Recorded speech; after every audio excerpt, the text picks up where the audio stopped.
단기적 감정 대응을 하지 않고 길게 보고 근본적 대책을 세우겠다.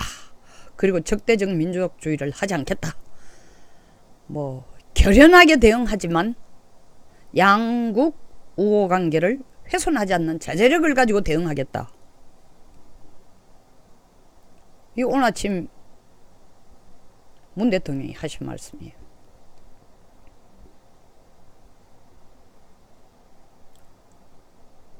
신선한 충격입니까? 저는 의아합니다. 근데 왜 이런 말이 나왔을까?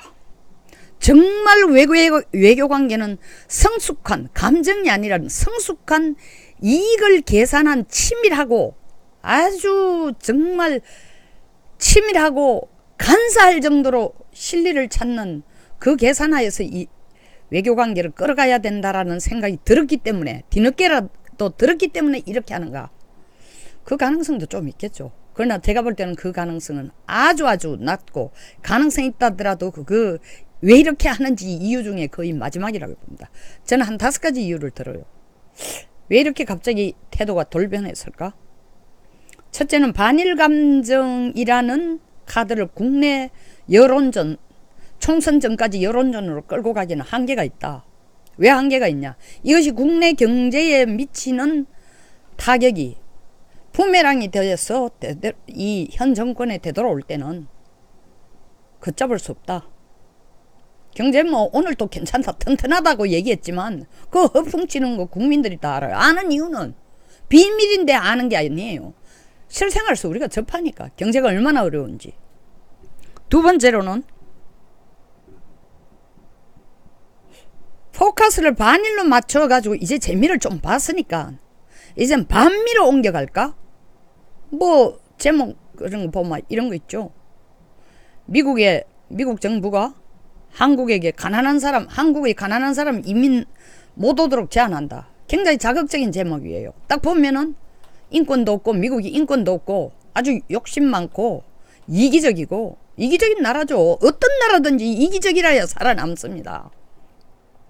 인종차별하고 저거 돈 있다고 가난한 사람 무시하는 것처럼 제목을 뽑아놨는데 미국 잘하고 있는 거예요. 우리는 무슨 뭐예요? 지금 뭐 이슬람 한국에 이 정부로 오는 한국으로 들어오는 입국하는 이슬람 가족들에 대해서 잘생긴 남자를 영화배우를 친선대사로까지 내놓으면서 그들을 받아주는 것처럼 그들을 옹호하는 것처럼 행동하고 있는데 이거 언젠가는 반드시 당할 거예요. 에? 이슬람 숫자가 지금 국내에 들어오는 거에 대해서 정부가 이렇게 관대하게 있을 때가 아니에요. 미국이 지금 가난한 사람의 이민 제한을 한다는 거 꼭 한국에만 하는 거 아니에요. 이때까지 참을성 있게 미국으로서는 참을성 있게 그들이 이때까지 미국이 가졌던 정책이 뭡니까? 이민 오는 사람이 한 50% 정도는 미국이 주는 사회보험 가지고 미 정부가 베푸는 사회보험 가지고 커버가 되면 50%라는 건 개인이 생활하는데 50% 정도 그 정도 수준을 가진 사람이라면 이민을 허락했는데 이제는 미국이 자기 국민의 세금으로 딴 나라에서 이민 들어온 사람 안 먹여 살리겠다는 겁니다. 이건 뭐 멕시코에서 들어온 이민뿐만 아니라 그리고 멕시코에서 들어오는 이민은 또 다른 이유예요. 그거는 미국 내에 잡을 없애지만 이슬람에서 들어오는 것은 정치적인 문제로 굉장히 심각하게 될 수 있습니다. 미국 지금 인구 분포 중에서 백인을 제외하고 제일 많은 게 히스패닉이에요. 그럼 미국 인구의 거의 한 40%를 지금 도전을 하고 있습니다. 근데 이슬람 숫자가 급격하게 늘어나니까 이슬람 안 받으려고 그래요. 그 이슬람 문화에서 오는 사람들이 지금 사실 가장 사회의 아래층이거나 경제적인 측면에서 다 제한하겠다는 겁니다. 거의 덩달아 한국도 이슬람은 아니지만 미국 국민의 세금으로 더 이상 타 국민이 미국에 오는 것을 먹여 살릴 생각은 없다는 겁니다. 근데 요것을 가난한 사람 이민 제한하라고 우리 국내 신문에 내면서 반미 감정으로 정쟁의 포커스를 옮기려고 하는 그런 냄새가 나요. 셋째는 일본에 대해서 끝까지 대항하겠다. 일본에 치지 않겠다. 뭐 남북 간의 경제 협력을 통해 가지고 일본을 경제력을 넘어서겠다 했는데 이건 뭐 개도 웃을 일이었죠. 개가 풀 뜯어먹는 얘기라고 나왔습니다. 소도 웃을 일이고 잃어버린 25년을 거쳐오면서도 일본은 세계 3위의 경제 대국 자리를 잃지 않은 나라입니다. 무서운 나라예요. 무서운 나라는 독한 나라예요. 무섭기보다 정말 독한 나라예요. 후쿠시마 사태가 벌어졌을 때 일본 이재민들 한번 보세요. 초등학교 교실 강당에 모여가지고 40 며칠간을 있는데 우는 사람이 하나 있습니까? 소리 지르는 사람이 있어요. 무서운 사람들이에요. 정부가 주는 담요 몇 짝, 음식 그거에 군소리 하나 안 받고 있는 거예요. 잘하고 있다는 게 아닙니다.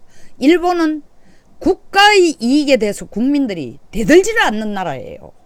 그러니까 일본에 집단 데모 같은 게 없는 나라예요. 근데 이런 일본을 우리가 이겨?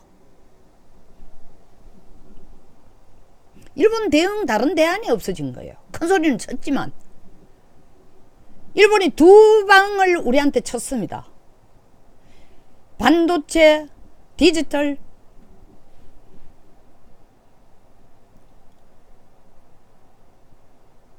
TV 만드는 거, 모바일 폰 만드는데 핵심 부품 3가지 수출 제한한다 난리가 났어.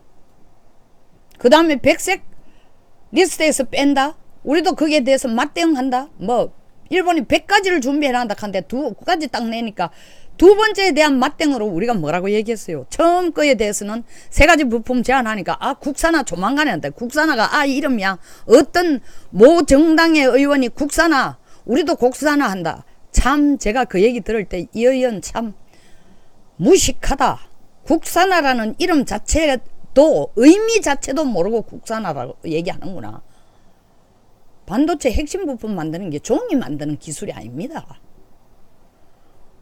근데 온갖 대안을 다 들이대가지고 우리가 이기겠다 하더니 기껏해야 우리도 일본을 화이트리스트에서 빼겠다고요? 뺐는데 일본이 타격을 입어야 될 거 아니야. 타격 하나도 안 입어. 에?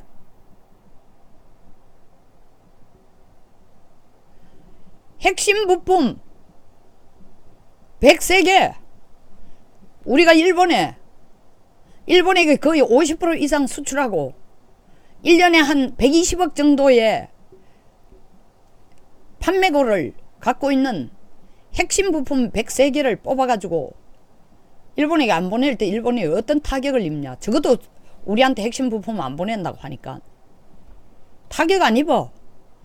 일본이 한국 아니라도 중국, 대만, 동남아시아 혹은 자급자족 자체 생산 다 커버가 되는 거야. 그거가 벌써 나가 떨어졌어요.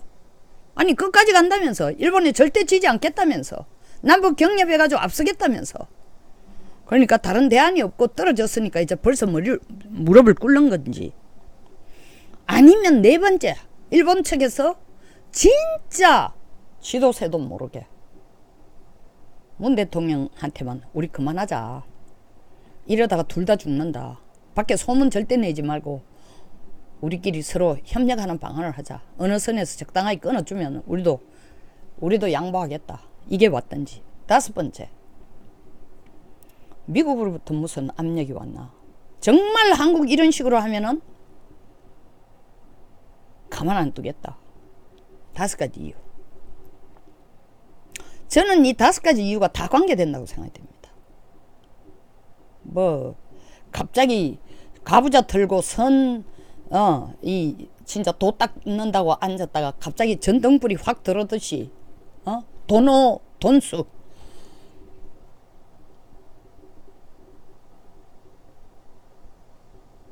갑자기 정신이 확 들어서, 맞아. 이거구나. 깨달아서 일본한테 이래가는 안 돼서 깨달은 게 아니고, 이 5가지 복합적인 이유인데 저는 가장 큰 게 보는 게 국내 여론전도 있지만 미국으로부터 무슨 압력이 오지 않았나. 직접적으로 뭐 트럼프가 너 이러면 죽여 이 소리는 안 했겠죠. 그러나 미국으로부터 압력이라는 게 직접적인 압력이 아니라도 지금 북한이 미사일 쏘는데 트럼프 대통령이 대응하는 걸 보면은 야 이거 잘못하다가는 김정은보다도 내가 완전히 찍혀가지고 밀려나겠구나. 동맹관계도 유지 못하겠구나. 보세요. 무슨 일 일어났어요. 우리가 바로 어제입니까 오늘입니까? 제가 아까 방송을 했습니다마는 강감찬 함을 벌써 아덴만에 보냈어요. 호르무즈 해협 파병 아니라고요. 두고 보세요. 이걸 호르무즈로 연결을 안 시키고요. 그냥 아덴만에서 어정쩡히 있으면은 또 미국한테 얻어 터질 겁니다. 알아서 기준 거예요. 말로는 국방부 장관이 우리 검토주의다. 검토주의다 하지만 이미 300명의 장병을 싣고 4,400톤 군함이 대공, 대함, 대잠 능력을 다 갖춘 군함이 기뢰부설, 탐색, 기술, 장비까지 다 싣고 출발한 겁니다. 미국에 협조하는 거예요. 방위 분담 5배 내라는 거야. 5조 내라는 거 5조. 한 푼도 안 냈나 그러지? 쉽지 않습니다. 사면초가가 됐다라는 느낌을 받았기 때문에 일 것이 아닌가. 사면초가. 정말 꼼짝달싹도 못하게 됐기 때문에 이대로 반일 카드를 들고 나가다가는 더 어려워질 뿐이지. 내년 4월까지 아직까지 시간 많이 남았는데 그 중간에 많은 변수들이 있는데